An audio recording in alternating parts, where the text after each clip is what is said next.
আসসালামু আলাইকুম প্রিয় দর্শক, পুজোর আলাপচারিতায় আপনাদের সকলকে আমন্ত্রণ জানাচ্ছি। বিবিসির পর এবার আল জাজিরা অসাধারণ একটা ডকুমেন্টারি তৈরি করেছে আমাদের গণ অভ্যুত্থান নিয়ে। বলা বাহুল্য প্রত্যেকটা এই ধরনের ডকুমেন্টারি শেখ হাসিনার কফিনে একটা বা অনেক বেশি পেরেক পোঁতার মতো ব্যাপার। আসবো সেই জায়গায়। এই ভিডিওর শুরুতেই আমরা সবাই যেটা করছি, জুলকারনাইন সায়েরকে আমরা ধন্যবাদ জানাই। তিনি এই ডকুমেন্টারি তৈরি করার সময় খুবই ইনভলভ ছিলেন। আমি রাদার এই কাজের চাইতে সায়েরকে আমরা স্মরণ করব শেখ হাসিনার সময়ে তিনি যে দুর্দান্ত ভূমিকা পালন করেছেন তিনি, এবং একই সাথে আমরা এই ধরনের কাজের সাথে জনাব তাসনিম খলিল জড়িত ছিলেন। এই দুজন ব্যক্তিকে আমাদের এই অভ্যুত্থানের এই বিশেষ জায়গায় কাজ করার জন্য আমরা একই কাজ অনেক জায়গা থেকে অনেকেই করেছি, কিন্তু এই কাজটা যেটা truly journalistic point of view থেকে করা এবং যেটার বিরাট ইম্প্যাক্ট আসলে অনেক বেশি গ্লোবালি পড়েছে, সেটা নিশ্চিতভাবে আমরা তাদেরকে ভবিষ্যতে বাংলাদেশের ইতিহাস তাদেরকে স্মরণ রাখবে। খানিকটা সমালোচনা আছে ডকুমেন্টারিটা নিয়ে, সেটা আসবো। আমি দেখেছি যে সোশ্যাল মিডিয়া কেউ বলছেন, এবং দেখার পর আমার নিজেরও তাই মনে হয়েছে। আমার মনে হয় সব দিক আমরা একটু বলে রাখা জরুরি। যে ডকুমেন্টারিটা নতুন কি পেলাম, শেখ হাসিনার বেশ কিছু ফোন রেকর্ড পাওয়া গেছে, কল রেকর্ড পাওয়া গেছে। এর মধ্যে একটা কল রেকর্ড যেটা এখানে আছে সেটা বিবিসিতেও আছে, তার যে লেথাল ওয়েপন ব্যবহার করা এবং দেখে গুলি করে দেওয়ার জন্য যে বলা, এই অডিওটা এখানে আছে এবং বিবিসিতেও এটা ছিল। এবং বিবিসির ওই অডিওটাই প্রাথমিকভাবে আমাদের সামনে যখন বলা হয়েছে, এটা ভেরিফাই করা হয়েছে টেকনোলজিক্যালি, এবং সেই যারা চেক করে, যারা এক্সপার্ট আছে তাদেরকে দিয়ে। আল জাজিরাও সেটা করেছে, এবং আল জাজিরা আরও কিছু গুরুত্বপূর্ণ অডিও আমাদের সামনে এনেছে। এর মধ্যে একটাকে আমি খুবই গুরুত্বপূর্ণ বলে মনে করি, যেটা তার বিচারেও সাহায্য করবে, কারণ তিনি আমাদের হাতে আছেন। জনাব সালমান এফ রহমানের এই রাষ্ট্রীয় বিষয়ে ইনভলভড হওয়া, আবু সাঈদের ঘটনা, তিনি যেভাবে পুলিশের প্রধানকে ময়নাতদন্ত রিপোর্ট দেওয়ার জন্য চাপ দিচ্ছিলেন, তাতে বোঝা যাচ্ছিল তিনি তিনি খুবই ক্ষমতাধর ব্যক্তি, কিন্তু আমার একটা পর্যায়ে আমার মনে হতো যে শেখ হাসিনার পর দ্বিতীয় ক্ষমতাবান ব্যক্তি হচ্ছে জনাব সালমান এফ রহমান।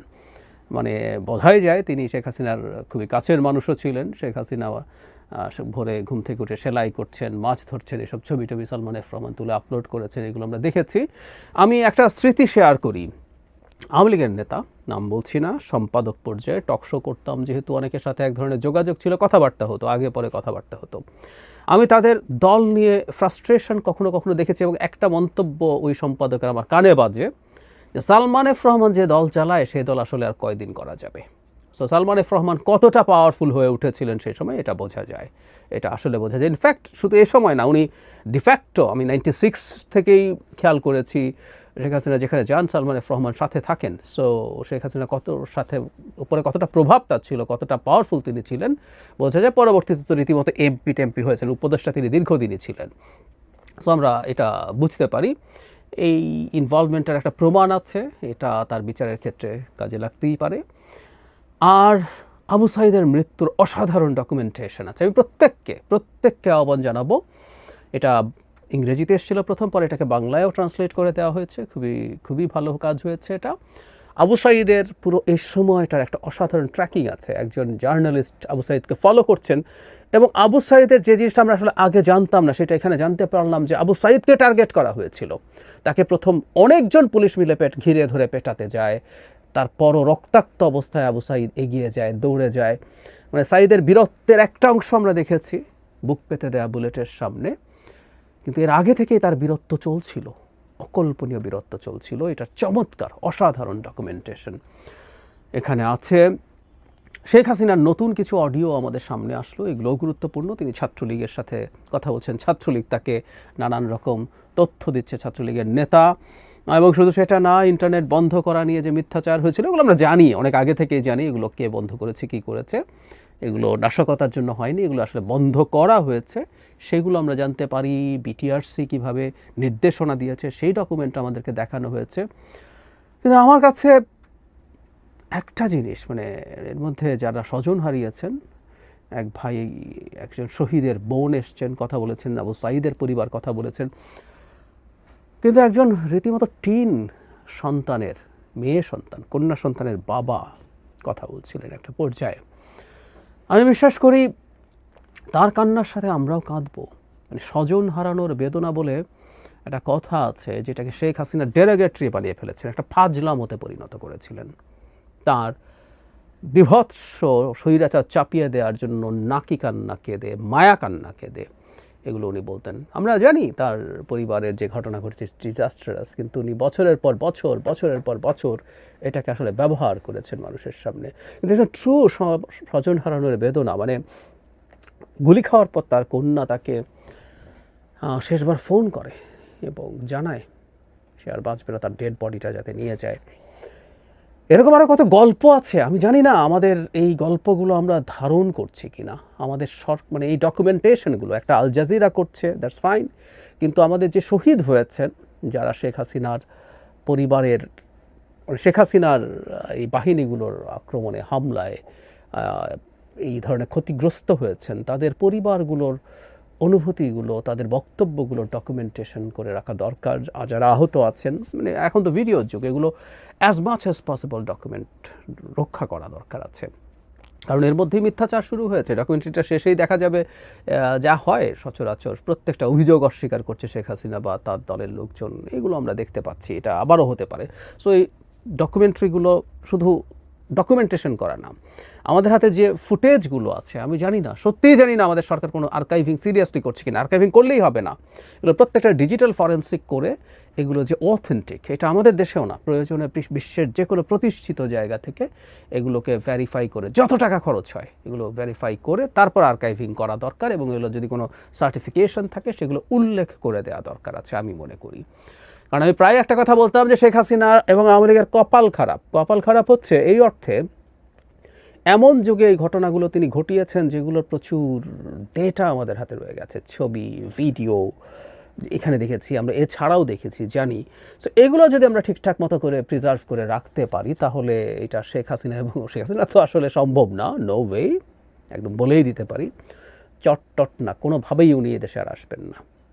উনি মারা যাবেন ওনার প্রভুর দেশ ভারতে, প্রতিদিন মৃত্যু যন্ত্রণা পেতে পেতে। এই ভিডিওতে, এই ডকুমেন্টারিতে আছে যে শেষে তিনি রাগে, ক্ষোভে, দুঃখে হাউমাউ করে কেঁদেছেন। খুব ভালো লাগতো এই সিনটা যদি দেখতে পারতাম।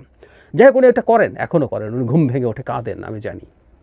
কারণ তার মরে যাওয়ার চেয়ে আরও বেশি ডিজাস্টারাস ব্যাপার। এখানে পুলিশ এবং বিশেষ করে একজন মিলিটারি অফিসারের ব্রুটালিটি, তার গুলি করার ভিডিও আমরা আগে দেখেছি, তার কথা এসছে, আমাদের সেনাপ্রধান এসছেন, সেই সময়কার ঘটনাগুলো তিনি জানিয়েছেন। এবং আমরা এখনও মনে করি সেনাবাহিনী, বিশেষ করে সেনাবাহিনীর ওই যে লাস্ট যে বড় বৈঠকটা হলো, সভাটা হলো, সেখানে mid to lower level officers যেভাবে রিয়্যাক্ট করেছিলেন সেটার তথ্য এসছে সামনে। এবং তিনি খুব চমৎকারভাবে শেষ পর্যন্ত এই সিদ্ধান্তটা জনগণের পক্ষে নিতে পেরেছেন, এটা আমাদের আবার স্মরণ করিয়ে দেওয়া হলো। শেখ হাসিনার কল রেকর্ড নিয়ে একটা খুবই ইন্টারেস্টিং ঘটনা আছে, সেটা হলো তিনি নাকি 50টা ফোন ব্যবহার করতেন এবং কখনো কখনো তাকে বলা হয়েছে যে এটা তো রেকর্ড হচ্ছে, সি ওয়াজ সো ডেসপারেট, উনি বলেছে উনি কেয়ার করেন না। কিন্তু শেষ পর্যন্ত আমাদের হাতে আসলে এই জিনিসগুলো আসলো, বিশেষ করে তার লেথাল ওয়েপনে গুলি করে হত্যা করার কথা। প্রশ্ন হচ্ছে এগুলো রেখে আমরা আসলে কি করব? এই আলাপটা যদি করি, ট্রু আওয়ামী লীগের লোকজনের এরপরও বোধোদয় হবে না যে এই মানুষগুলো ব্লাইন্ড আওয়ামী লীগ সমর্থন করে, এখনও আছে, খুবই দুঃখজনক, কিন্তু আছে। কিন্তু এই ডকুমেন্টগুলো আমাদের ভবিষ্যৎ প্রজন্মের জন্য আমাদের চেষ্টা থাকবে শুধু আইন করে না। আওয়ামী লীগের কেউ কেউ মতাদর্শ বলে, মুজিববাদ বলে, ফ্যাসিবাদ বলে, সরি, আওয়ামী লীগ একটা ডাকাত, একটা মাফিয়া, একটা ক্রিমিনাল গ্যাং ছিল। ও কী ক্রাইম কীভাবে করেছে, এই ডকুমেন্টগুলো করে রাখা দরকার, যাতে ভবিষ্যতে প্রজন্মগুলো যারা এখনও আছে, ছোট আছে, বেড়ে উঠবে, যারা জন্মাবে, আমরা যুগ যুগ ধরে এই জিনিসগুলো যাতে সামনে নিয়ে আসতে পারি। এই ডকুমেন্টগুলো সেই কারণে মূলত কাজে লাগবে।